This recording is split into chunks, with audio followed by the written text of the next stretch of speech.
Yes guys, ngayon part 2 na ng How well do you know your partner challenge? Pero bago kami magsimula guys, hindi mo na namin kakalimutan i-shoutout ang aming mga loyal supporters. Ito ang sabi ni Saligana 9812, iba talaga ang pamamakasang love team ng Rancab ang Milmi. Nakaka-inspire kayo at that age, overload talaga the way kayo magpakilig. Abot dito sa Iloilo City. Sabi naman ni Gilbert Andes, 3820, waiting sa pangmalakasang Milmi. Grabe talaga. Parang ako yung mamamatay sa kilig ng Milmi. Milmi for the win. I love you, Milmi, and Rancab Management. At syempre, huwag niyo skip ang ads para happy-happy lang.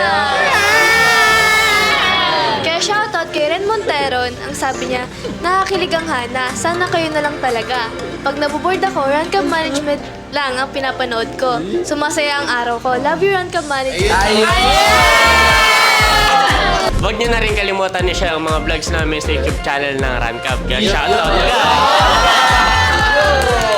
Shoutout kay user-PE6HD2CQ30. Sabi niya, grabe yung chemistry ng bigating Hana. Kitang-kita talaga ang natural sweetness. Papa-off cam o on cam. I love you, Rancab.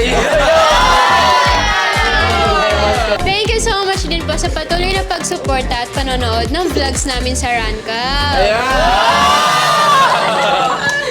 Kaya shoutout sa'yo at user-UF5MO3OP6W. Ang sabi niya, nakakakilig talaga ang di papakabog na Chelsea. Sa sobrang kilig, araw-araw ako nanonood. Palagi kong inaabangan sa YouTube, sa Facebook at sa TikTok. Kaya sana kayo pa rin sa 2025. Kaya naman ito ang sabi ni Sophia Saren Rosas -XJ3CZ.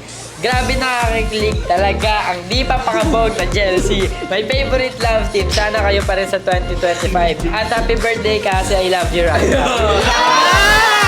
Thank you. Also, shoutout nga din po pala sa'yo, LinesFan-2. Sabi niya, nakakilig talaga ang Klazumi dahil sa sobrang kilig ko sa Klazumi, naging editor ako ng Klazumi. Love you, Klazumi, and Rancab Management! At syempre, shoutout sa'yo at John Marie Placer.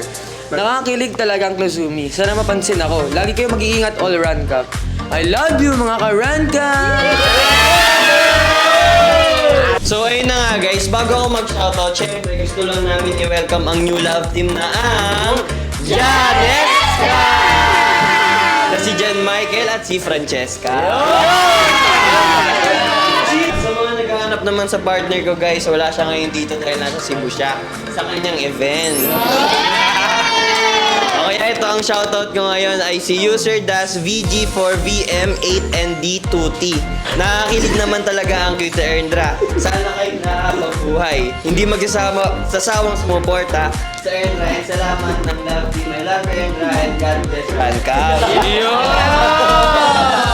So ano pang iniintay natin guys? Simulan na natin ang How Well You Know Your Partner Challenge! At sisimulan natin yan sa di papakabog na gating Hana!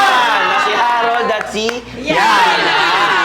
Ito ang unang tanong. If your partner have a chance to have a dinner with someone, who would it be? Sinabi niya to sa akin nung nakaraan eh. Lagi niya sinasabi talaga to. Gusto niya makadinner si Aya. Sabihin kasi idol niya talaga yan. Ikaw? Si Harold, may kunento siya sa akin. Pero sa tingin ko kung may makaka-dinner man siya, gusto niya yung lolo't lola niya.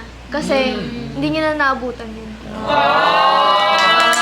Okay, tama ba yung sagot niya? Tama yung sagot niya, tama. Ikaw naman? Tama.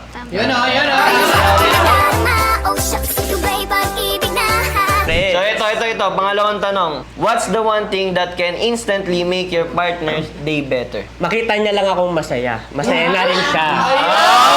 Grabe naman pala. O, ikaw naman yan Good morning ko, syempre. Grabe! Napaka-confident yan, Good mo. Tama ba yung Tama yun, kanina ginawa ko yun eh. Ikaw naman, tama ba yung sinabi niya? Tama. Ito na yung pangatlo niyong tanong. If your partner could switch lives with one person for a day, who would it be? Alam ko to kasi idol niya din to. Si Yana Guerrero. O, ikaw naman yan ah. Ano, si Elon Musk. Elon Musk. Hindi, maano kang malikot kasi utak nito eh. Malupit eh. At ikaw, tama ba yung sinabi niya? Tama yung sinabi niya, tama. Alam niya Ikaw talaga. naman, Tama. Tama. Okay guys, ito na yung pang-apat yung tanong. Ito yung bonus question natin. Siyempre dapat sabay kayong sasagot nito pagtapos ng countdown ha. Sige. So, okay, ito yung tanong. Magbigay ng pangalan na gusto nyo. Uy! Okay. 3, 2, 1. Dayan! Dayan din.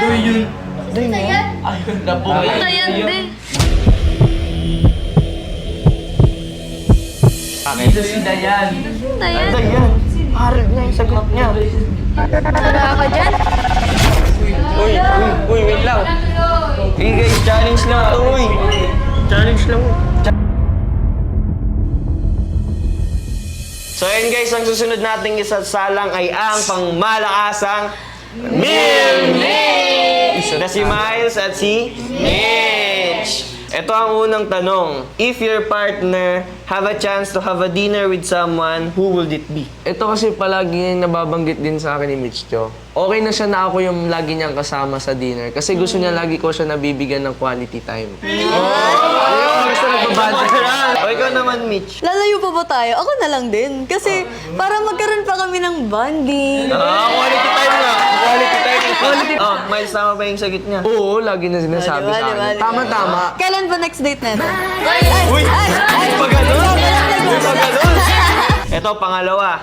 What's the one thing that can instantly make your partner day better? Siguro pag nag-update ako sa kanya with pictures, yun, nagsisend ako ng selfie, yun, ganun. Siguro feel ko dun parang natutuwa na siya. Happy pin ka niya, no? Happy pin. O, ikaw naman, Mitch. Siguro, nagbiging better yung day ni Miles kapag nagchat-chat ako sa kanya. Uy! Update talaga, no? Tama ba yung mga sinabi ni Mitch? Oo, good morning pa lang niya. Diyos ko. Ay! Good talaga yung morning. Bigay na, bigay na. Ikaw naman, Mitch, tama ba yung sinabi? Tama. Okay. To appreciate you. Ito na yung pangatlo. If Pangatlo? your partner could switch lives with someone for a day, who would it be? Feel ko, kasi si Mitch lagi niya pinapanood yung mga movies ng Katniel. Feeling ko si Catherine Bernardo. Ikaw naman. Siguro, kasi pareho din naming idol yung Katniel. So, feeling ko si Daniel. Uy, grabe. Pero kahit ano din tayo, kahit ano, di ba? Okay, tama ba yung sinabi ni Mitch? Oo, Daniel tama. talaga. Ikaw, Catherine talaga, tama. Sa'yo na ang lahat. Minamahal kita pagka. Ito na yung bonus question niya, yung pang-apat. Kung gagawa kayo ng call sign, ano ito? Uy! 3, 2, 1, baby! Grabe naman talaga yung kiligan dito guys sa Run Club, sana all. Ay, Sandra, nasa ka na, mister? Hindi, sana all. Dahil dyan guys, dito na nagtatapos ang ating challenge.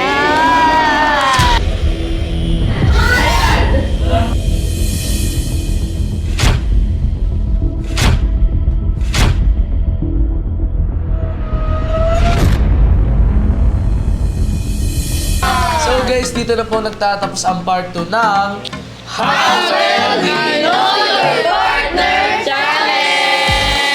Pero bago kami matapos guys, hindi muna namin kakalimutan magpasalamat sa aming mga sponsors. Unang-una na po dyan ng UPHSD Molino Campus. Siyempre, hindi namin kakalimutan magpasalamat sa nag-aalaga sa aming hair, Parma Salon. At syempre, nagpapasalamat din kami sa nag-aalaga namin Face and Skin, ang DRM Face and Skin Clinic. Located sa Imus at Makati. Thank you so much din po sa lahat ng supporters and editors ng Jelsi. At syempre, maraming salamat sa suporta nyo sa bawat love team. At syempre, nagpapasalamat din kami sa pangmalakasang internet namin na ang Fiberblade! And thank you nga pala guys sa warm welcome nyo sa akin. Hoping na makasama ko pa kayo sa maraming vlog. Okay guys, so alam ko naman na marami nagre-request sa inyo na magka-love team na ako and marami nagme-mention kay Francesca ni Dean. Kaya eto na guys, pinagbigyan na namin kayo sa request. And thank you nga din po pala sa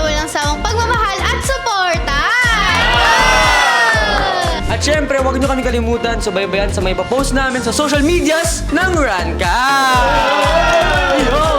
Pero syempre bago matapos ang vlog, huwag natin kakalimutang sabihin na Bawal ang sad, bawal ang nega, dapat good vibes lang! Para tuloy-tuloy ang good vibes guys, huwag nyo kakalimutan i-click ang subscribe button at hit nyo na rin ang notification bell para updated kayo sa mga vlogs ng Rancam. Hanggang sa muli na!